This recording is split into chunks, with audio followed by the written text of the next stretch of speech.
I'm Marisa Norcross. And I'm Dave Freund, and this is The Next Page. Marisa, how are you today? I am great. How are you? I'm doing well, thank you.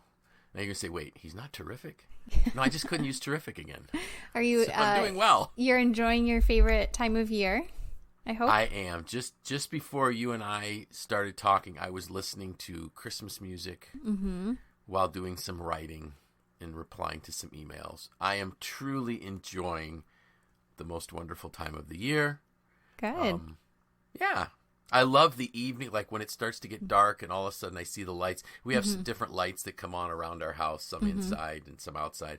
I have a pine tree in my backyard that's kind of centered. I have this large window in our great room. And when I look out that window, the tree is in the center of it and it's all lit up with white lights. So, I love that too. We have some. it's great. Everything is on timers here. Yep. Inside and out. And I just love it when like the tree turns on and the outside lights turn on. And we've got all kinds, our little Christmas village lights turn on. Yep. It's just like, oh, it's time, it's cozy. Yeah, I have a couple of lights that still aren't right. They're not on timers correct. And the problem is they're battery operated. So I can't use like a smart plug to make it work. So I think over time, I will just simply swap them all out. And I'm kind of unhappy because I have these battery-operated candles that go in my front windows, but they're too yellow. Yeah. It's like, So now, and then I went to Home Depot and I went to Lowe's, and nobody had the bright white ones. So I may have to go to Amazon and see what I can do. But one of these days, I'll be done, and I'll have everything I need, and then I'll probably be so old I'll die. But we'll see. Then my kids can have it. So today, what is my one question? What were you thinking when I sent you the post that said, "Who should you empower?" I didn't have many expectations really. Okay. I thought it was a good question. I think it's certainly something that leaders should be thinking about, and maybe maybe they're doing some surface level thought on, but it's one of those like, let's like step back for a minute and look at this. Exactly. You need to take a step back. And so I shared with you before we hit record is I had this little book called Leadership Promises for Every Day. And one of days back, and I don't remember when it was, the title was, who should you empower? Or something along the lines of that. And so I've been chewing on it for a couple weeks. And then I thought, no, I really want to write on this one because empowerment is an amazing tool. And I remember one of the first classes I ever taught at MACNY back in 1995, I think. I had agreed to teach a class for somebody, and they told me they would give me their materials. And when they gave me the materials, it was every other page. And I don't know if they did it on purpose, but like I had pages 1, 3, 5, 7, 9, 11. Like, are you serious? So I had to recreate it. And one of the sessions was on empowerment. And you're feeling empowered when you're excited to go to work because you're making progress, you're doing things. And so to empower a person really means to give them the authority, the opportunity to do something. Maybe we'd call it a promotion would be another way to do it. But it's a great development tool because if you're doing it well, the employee truly feels valued, appreciated, and part of the team. But too often, people skip to like, well, this person wants a promotion. This person wants an opportunity, so we should just give it to them. And I'm like, hold on. No, don't, because the worst thing we can do is empower a person that isn't ready to be empowered. Because we basically set them up for failure rather than setting them up for success. And we've talked about it over the last 4 years, is that great leaders set people up for success, never for failure. So the 3 areas that I'd like to have us talk through, the first one is knowledge. What does the person know? And knowledge is, it's critical. Some will say, well, there's experience. Well, there's more than just experience. And I used the example in my post of my apprenticeship. So I served a 4-year apprenticeship that was 8,000 hours. But with that, And so the apprentice part is you're in the shop, you're in the building, you're working on projects. With that was 144 hours of classroom training that I had to do every year. And what the classroom training did was gave me the knowledge that I could then apply in the real world. So if somebody doesn't have knowledge of the area that you're asking them to work in, they can't. There's no relevance to the skills that they're developing. So knowledge was the first one. Then we get to skills. And quite frankly, can they do the job? Not 100%. But I use the example of we don't give keys to I have grandsons that are going to be turning 10 in February. They're 9 right now. Well, one turns 10 in February, the other turns 10 in May. I wouldn't give them the keys to the car because they're going to wreck. And there's a story that I use in some of my classes. When somebody asked me one time to let somebody else drive my boat, and everybody that listens knows that I have a boat that I restored, and some people are. So I'll use an example of my 3 sons. My son Mike and Jeremy had spent years at Brinson Marine delivering boats, driving all kinds of boats. Both of them, if I go back, let's say 10 years, both of them were able to drive our boat. Anytime they wanted, they said, "Dad, can I take the boat out?" Absolutely. Tim at the time would have been like 15. People say, well, 15-year-old can drive a boat. Well, maybe. But Tim hadn't had the experience that Mike and Jeremy had. And so I wouldn't let Tim. Now, if we went out in the boat, Tim can drive the boat all day long when we're driving around in the lake. But now docking that boat, a single engine inboard boat, is not the easiest thing to handle. So he wasn't given, I didn't empower Tim to be able to dock the boat. It just isn't going to happen because he's going to smack into the dock. The docks aren't going to move. So something's going to give, and it's typically the boat. So I use that kind of example in my classes on empowerment. But think about it. What's the risk if we give somebody a task and they don't have the skills for it? I like to think like they don't have the skills yet, right? Yes, exactly. So that's the kind of the beauty in both, and really everything that we're going to talk about today is that, right. All of these things you can work on the knowledge required. Yes. That foundation is so important. And then once you've got that, you can work on that skill, right? So eventually Tim probably has honed the skill, right? And he can handle it, right? Now, and the reason I know that is that from the time he was 16, when he started working at Brinson Marine, he delivered boats. And what was interesting was Pete, the owner of Brinson Marine, used to have Tim deliver the boats while other people were doing docks and hoists, installing docks and hoists, because Tim did it well. And he was responsible. So once he proved, isn't this terrible? Once he proved that he had the skill for somebody else, I'm ready to let him drive it. Now we have an old fiberglass ski boat that's not in the best of shape. It goes fast and it doesn't have much of a wake, so it's a great ski boat. Whoever wants to drive it, knock yourself out. I don't really care. But you're not going to drive unless you show me the aptitude, unless you've got that.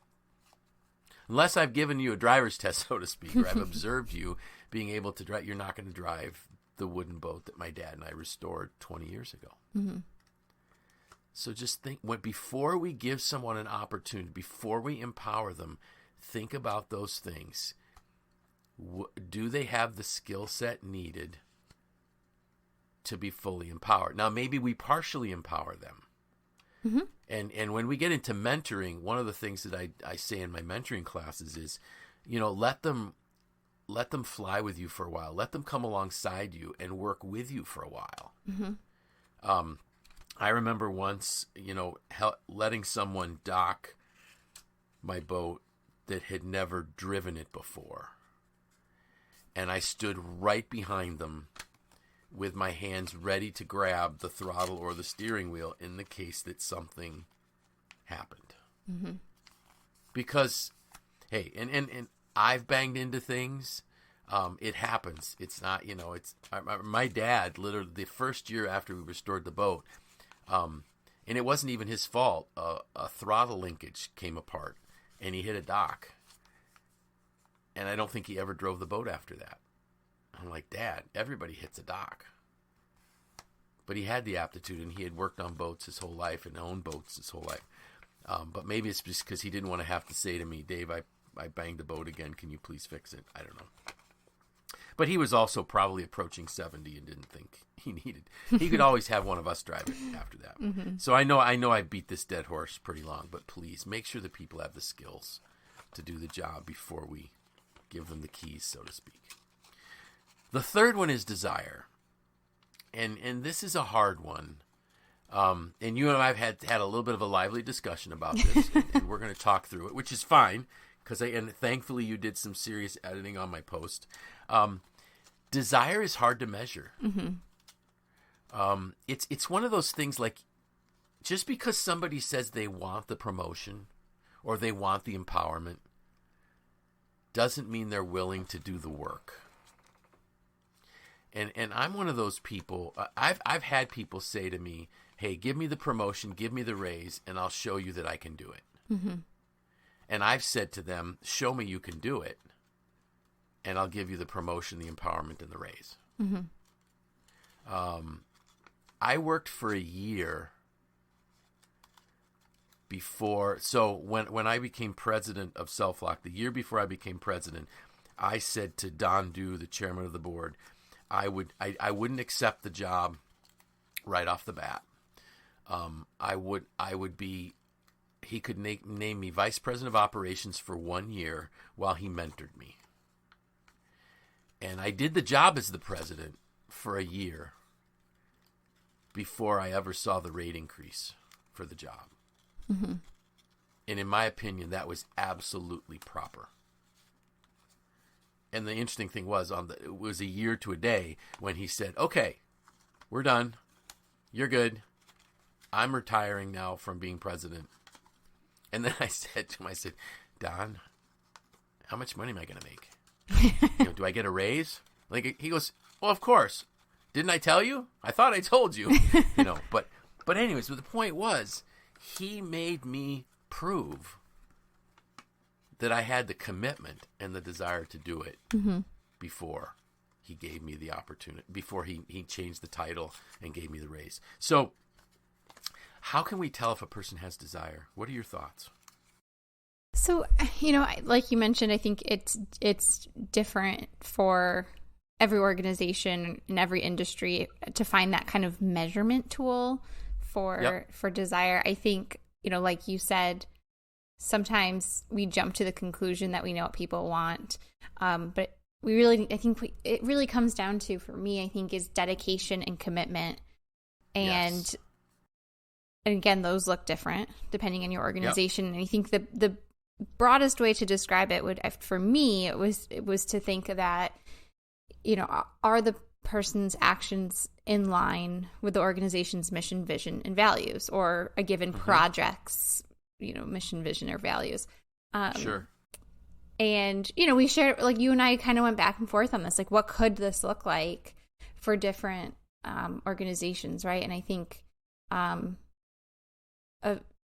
we've talked about, showing up to meetings on time as something, like, if that is something that is, time is valuable, and respecting other people's time and maintaining commitments like that show that you're committed to the project, to the team. We talked about earning trust from, earning the trust of the leader, their leader. But I added in, I think, also the teammates, because I think that's a really important component when you talk about empowerment, is that, you still have that, the trust within the team. That's right. And that is huge. I remember coaching someone, and the question was, when will the organization know that it's time for this person to be empowered or promoted? Mm-hmm. and when will the leader know? I think that's the way it started out. And my answer was, we'll know when the team starts asking why it hasn't happened yet. Mm-hmm. And so that gets to your organizational trust piece, because literally what happens is people will say, hey, why isn't Marisa doing this? Mm-hmm.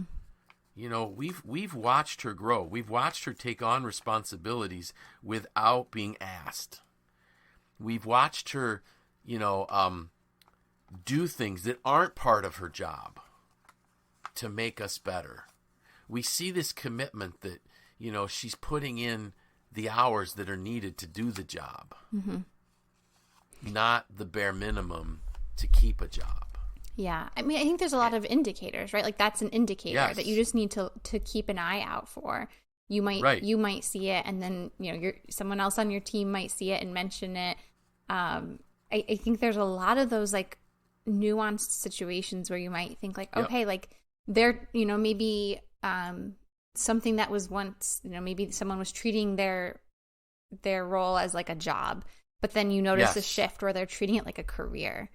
Exactly. That's one of those like small shifts that you kind of just have to notice. Like, okay, things are changing. Like I can see that this person is really committed and really dedicated to or passionate about what they're doing right now. And that's why I think it is so hard to measure, because it's like there's just so much that can kind of go into this piece of dedication. It's not like, oh, they delivered me a slide deck on how dedicated they are. or it's not as cut and dry. There are just so many ways to find that.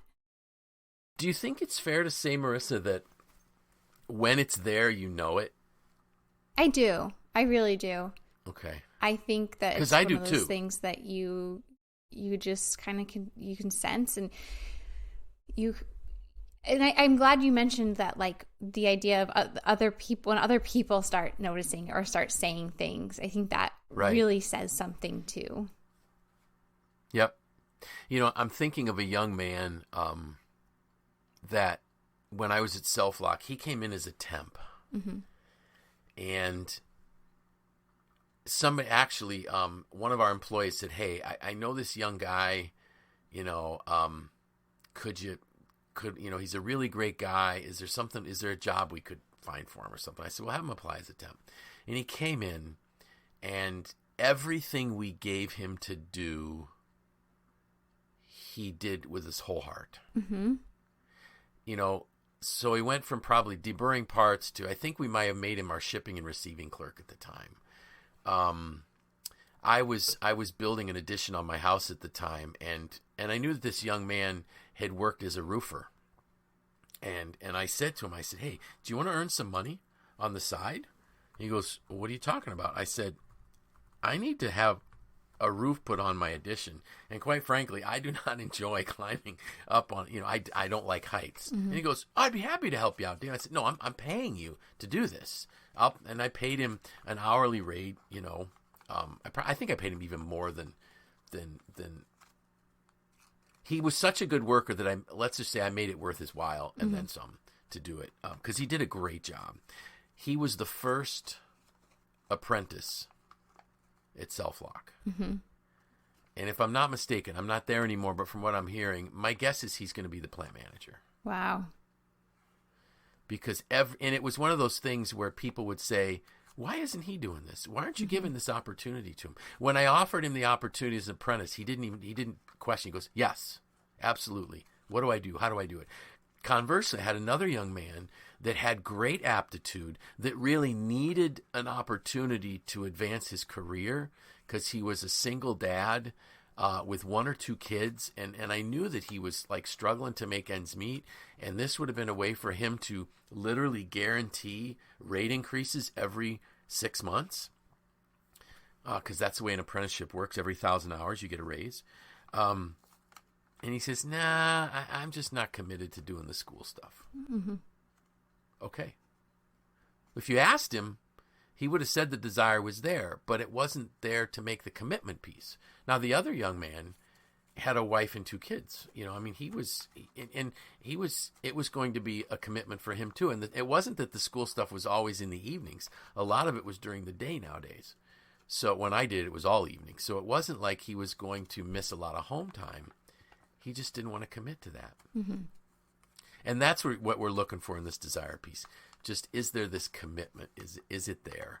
Yeah.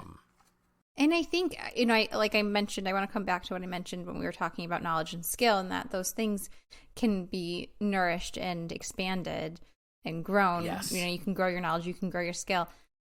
What do you think about growing your desire, your commitment, your dedication? That's, I've never thought about, can you grow it? I think, I honestly think that desire is a choice. Mm-hmm. Now, we have talked about you can grow passion. Mm-hmm.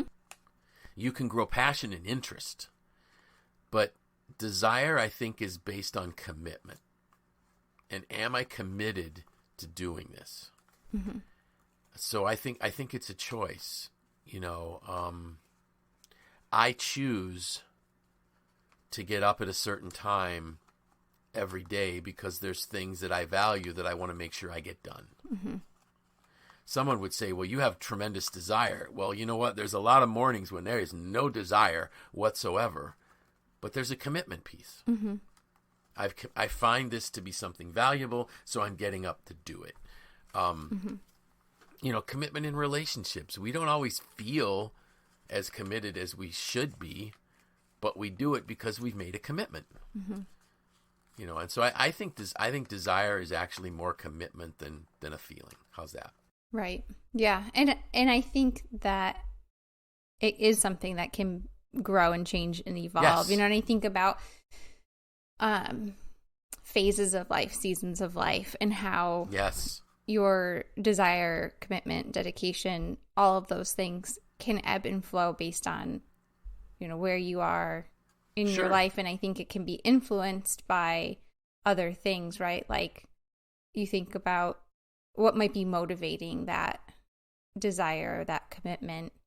Yes. If you're, you've grown your family, or if your life situation has changed, and it's like suddenly there's a little bit more motivation to advance, or to right. Or sometimes it's kind of just like this revelation, like, hey, I'm getting older now. I'm ready for a career. I'm ready to get serious about my future versus like, yes. oh, I'm young and fun and like, just, working so that I can live on the weekends or whatever, which is fine too. I think it's just, that these are all seasons, and that kind of ebbs and flows with it, if you're ready or not to be right. empowered. And I think, you ask that question with this desire piece, like, what does the person want?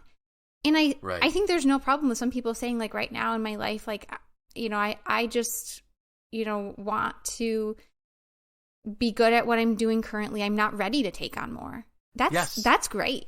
Like that, right. If that's where you are, like, that's awesome that you are aware enough to say, like, I my hands are full right now. And maybe next year, and you can still be committed and you can still be dedicated to your job without being prepared, to take on more. I think that's sure. I don't want to lose sight of that, because like, as someone who has gone through a lot of seasons of life in my career, and I'm sure there will be many more, I have a long ways to go, is that it's really important to like know what you can and cannot commit to.